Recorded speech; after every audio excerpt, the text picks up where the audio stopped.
ಕಾರ್ಯಕ್ರಮದಲ್ಲಿ ಬಾಲಗಂಗಾಧರ್ ತಿಲಕ್ ಅವರು ಸಾರ್ವಜನಿಕ ಗಣೇಶೋತ್ಸವವನ್ನು ಆರಂಭಿಸಿದರು.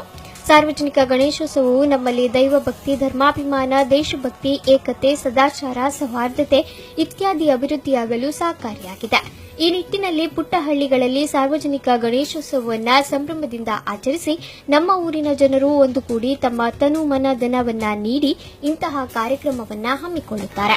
ಓಂ ಗಣಪತಯೇ ನಮೋ ನಮಃ, ಶ್ರೀ ಸಿದ್ಧಿ ವಿನಾಯಕ ನಮೋ ನಮಃ, ಅಷ್ಟವಿನಾಯಕ ನಮೋ ನಮಃ, ಗಣಪತಿ ಬಾಪಾ ಮೋರಯಾ.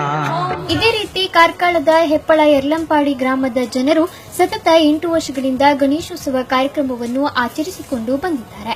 ಈ ಊರಿನ ಜನರು ಮುಂಜಾನೆ ತಮ್ಮ ಊರಿನ ಬಳಿ ಇರುವ ಎಣ್ಣೆಹೊಳೆ ಎಂಬಲ್ಲಿಂದ ಮಣ್ಣಿನ ಗಣೇಶನ ವಿಗ್ರಹವನ್ನು ಮೆರವಣಿಗೆ ಮೂಲಕ ತಮ್ಮ ಊರಿಗೆ ಬರಮಾಡಿಕೊಳ್ಳುತ್ತಾರೆ. ತದನಂತರ ಹೆಪ್ಪಳದಲ್ಲಿ ಗಣೇಶನನ್ನ ಪ್ರತಿಷ್ಠೆ ಮಾಡಿ ಗಣೇಶನಿಗೆ ವಿಶೇಷ ಪೂಜೆ, ಗಣಹೋಮ, ಅನ್ನಸಂತರ್ಪಣೆ ನಡೆಯುತ್ತದೆ.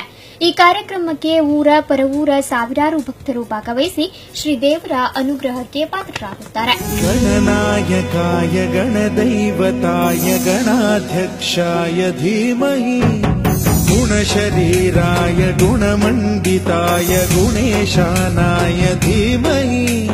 ಸಾಂಸ್ಕೃತಿಕ ಕಾರ್ಯಕ್ರಮ ಮತ್ತು ತುಳುನಾಡಿನ ಪ್ರಸಿದ್ಧ ಹುಲಿ ನೃತ್ಯ ಇಲ್ಲಿ ನೆರೆದವರ ಮನಸೆಳೆಯಿತು. ನಂತರ ತಮ್ಮ ಇಷ್ಟಾರ್ಥ ಸಿದ್ಧಿಗಾಗಿ ದೇವರಲ್ಲಿ ಪ್ರಾರ್ಥಿಸುತ್ತಾರೆ. ತದನಂತರ ದೇವರ ಮೆರವಣಿಗೆ ನಡೆಯುತ್ತದೆ. ಈ ಮೆರವಣಿಗೆಯಲ್ಲಿ ಹಾಡು, ಕುಣಿತ, ಜನರ ಸಂಭ್ರಮ ಮನೆ ಮಾಡಿರುತ್ತದೆ.